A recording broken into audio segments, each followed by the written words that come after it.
Mesdames et messieurs nos invités, mesdames et messieurs, mes chers concitoyens, j'ai l'immense honneur d'accueillir ici aujourd'hui le plus grand ami qu'Israël ait jamais eu à la Maison-Blanche. Bienvenue à Israël, bienvenue ici à la Knesset, Monsieur Trump.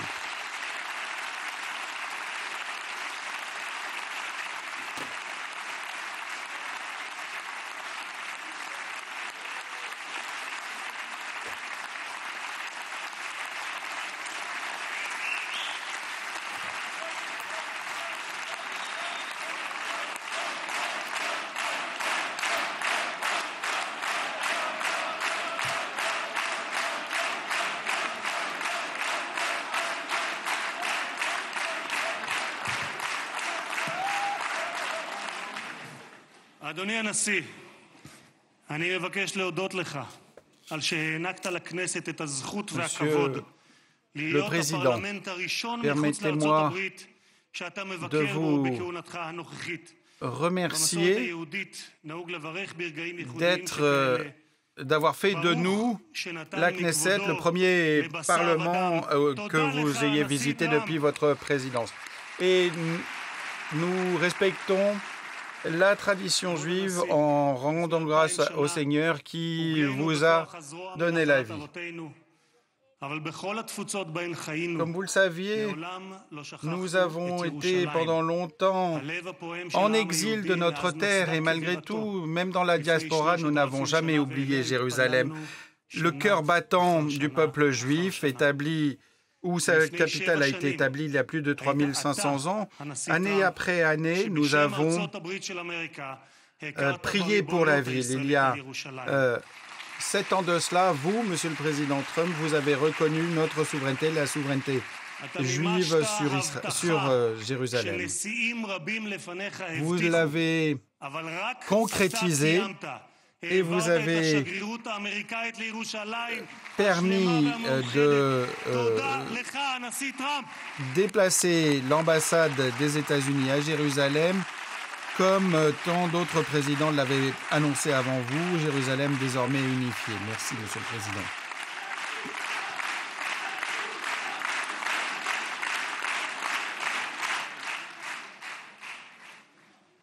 משחר הקמתה נאלצה מדינת ישראל להילחם, אך תמיד הושיטה את ידה לשלום.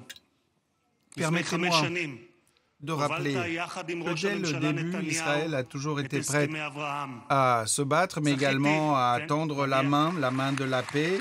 Il y a quelques années de ça, vous avez, avec le Premier ministre Netanyahou, mis en place les accords d'Abraham.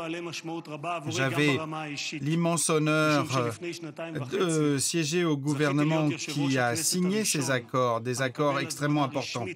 Il y a 2 ans et demi de cela, j'ai été le premier président de la Knesset à avoir été invité à me rendre au Maroc, pays arabe dans lequel mes 2 parents, père et mère, étaient nés. Vous avez permis de renforcer les liens entre Israël et les pays arabes sur le principe de la paix contre la paix. Merci, Monsieur le Président.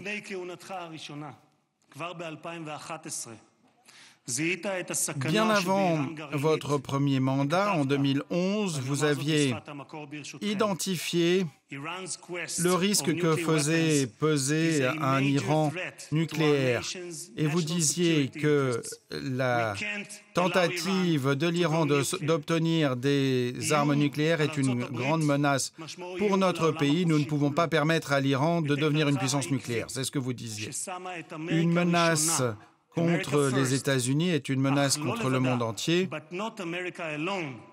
Et vous avez certes mis l'avant au premier plan, l'Amérique d'abord, mais l'Amérique non pas toute seule. Il y a 4 mois de cela, après le lancement de l'opération Lion par le président, par le Premier ministre Netanyahou, vous avez lancé une opération sans précédent. Ce faisant, Monsieur le Président, vous avez évité une catastrophe nucléaire celle que l'Iran voulait lancer contre nous et contre le monde entier. Vous savez que les élus iraniens continuent de scander jour après jour « Mort à Israël, mort aux États-Unis ». Grâce à vous, et je vous en remercie, Monsieur le Président, ils n'auront pas l'arme nucléaire.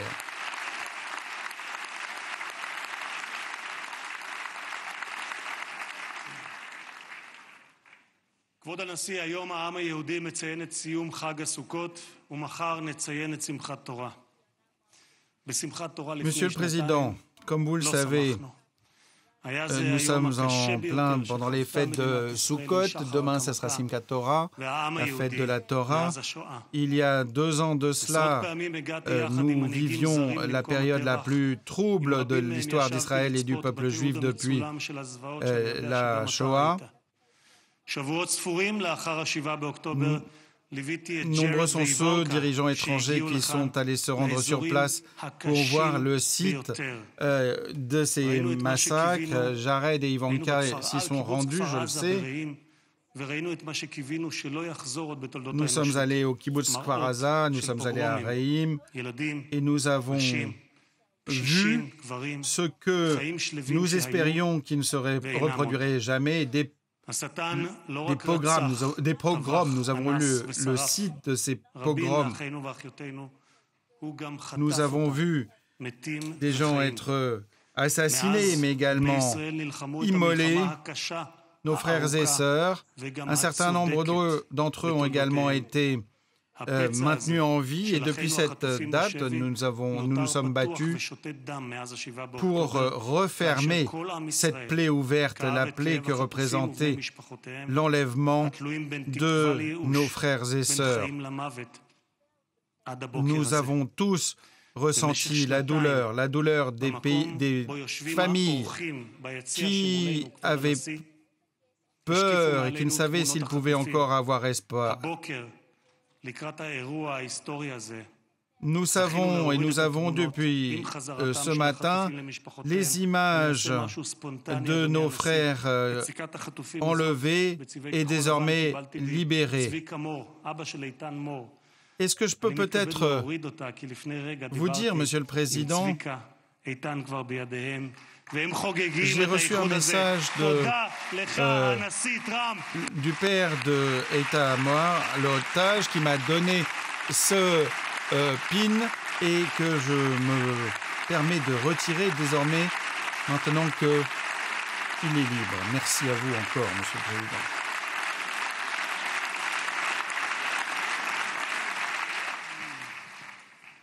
Mr. President, Monsieur le Président, vous êtes ici devant le peuple d'Israël. Vous n'êtes pas juste un président américain, vous êtes un géant de l'histoire juive.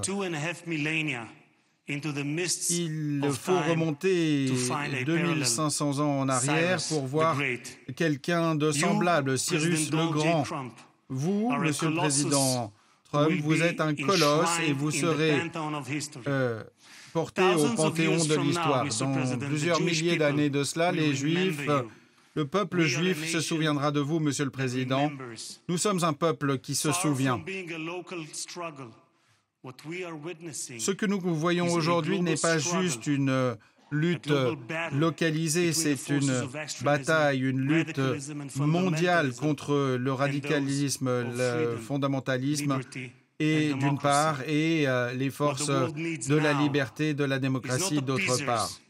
Ce dont on a besoin aujourd'hui, ce n'est pas d'apaisement et de ceux qui nourrissent le crocodile en espérant être dévorés les derniers, comme on l'a parfois vu. Je peux déjà vous dire, Monsieur le Président, que le prompteur marche très bien, vous le verrez tout à l'heure. Mais ce dont le monde a besoin aujourd'hui, Monsieur le Président, disais-je, ce sont des dirigeants qui sont courageux, décidés, forts, plus qu'auparavant. Nous avons besoin de plus grand nombre de Trump. Monsieur le Président, si vous me le permettez, je souhaiterais m'adresser au Premier ministre, M. Netanyahou.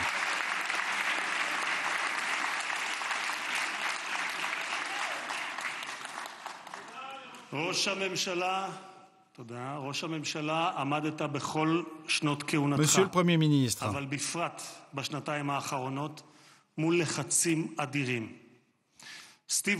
depuis toutes ces années que vous avez été au pouvoir, et notamment cette dernière année, ces 2 dernières années, vous avez été sous pression.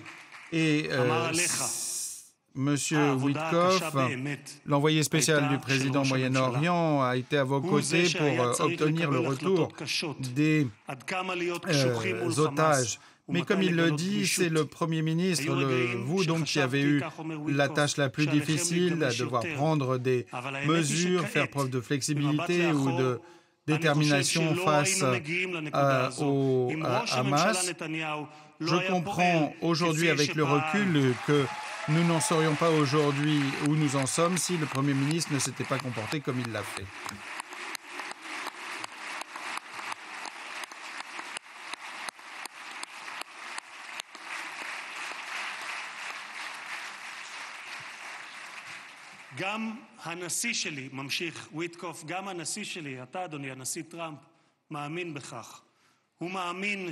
Monsieur le Président, vous êtes également convaincu de cela, n'est-ce pas, que effectivement le Premier ministre, M. Netanyahou, a pris des décisions difficiles que d'autres n'auraient peut-être pas prises. Nous en sommes ici aujourd'hui parce que le Hamas n'avait pas le choix. Comme l'a dit M. Witkoff, il devait s'accorder sur cet accord puisqu'il y avait tant de pression sur eux et grâce notamment à la pression sur le terrain, grâce à l'action de l'armée. C'est ce que M. Witkoff a déjà dit.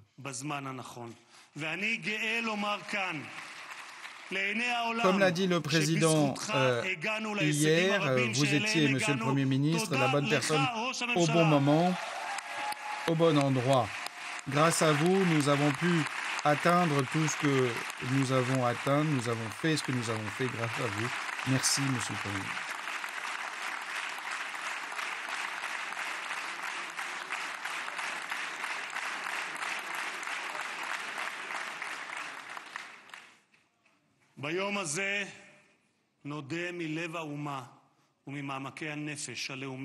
Aujourd'hui, nous souhaitons encore une fois vous remercier du fond du cœur.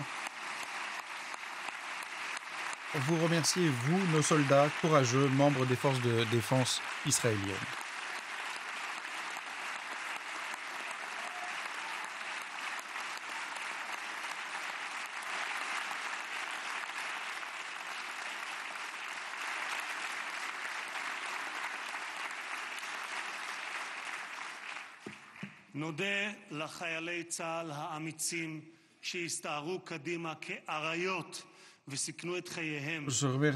Nous remercions les soldats courageux des forces armées israéliennes qui se sont comportés comme des lions et se sont battus comme des lions pour défendre Israël, ont mis leur vie en danger. Nous vous rendons hommage, nous vous remercions, nous disons aux familles de ceux qui ont perdu des membres que cela n'a pas été en vain et que leurs noms seront gravés dans nos cœurs pour toute l'éternité. Monsieur le Président, vous êtes le président de la paix. Personne sur la planète n'en a fait plus que vous pour promouvoir la paix. Et de loin. Votre accession à la présidence a été un tournant pour les États-Unis, évidemment, mais également pour le monde entier. Par votre force de caractère, votre détermination sans faille, vous avez pu apporter la fin à des conflits sanglants dans 8 endroits du globe. En moins de 9 mois, vous êtes devenu l'un des présidents les plus importants de l'histoire. Vous avez sauvé des vies, des vies innombrables, des vies qui auraient été perdues sans vous. Et comme nous le disons, celui qui sauve une vie a sauvé le monde entier. Vous avez montré que la paix, la vraie paix, se conquiert par la force et que seuls ceux qui sont prêts à utiliser la force dans le présent évitent d'avoir à y recourir dans l'avenir. Monsieur le Président, plus que tout autre, vous méritez les reconnaissances les plus élevées pour ce que vous avez fait pour promouvoir la paix. C'est pourquoi j'annonce aujourd'hui qu'avec mon ami, le président du Congrès, M. Johnson, nous allons mobiliser des députés, des présidents d'assemblées et de parlements de par le monde pour présenter votre candidature au prix Nobel de la paix l'an prochain. Personne n'est plus méritant que vous.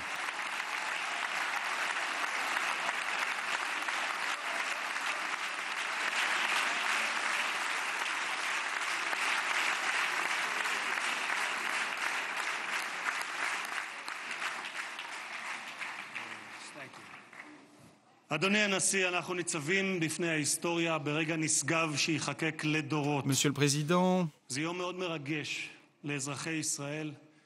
à cette heure qui restera à tout moment et pour toujours dans la mémoire de chacun d'entre nous, ce moment si important que nous attendons depuis si longtemps, nous disons, comme c'est inscrit dans le livre de Jérémie, qu'il faut entendre le cri des enfants, qu'il faut éviter de pleurer et que vos enfants reviendront de la terre de vos ennemis. Il y a donc espoir. Chacun rentrera dans nos frontières.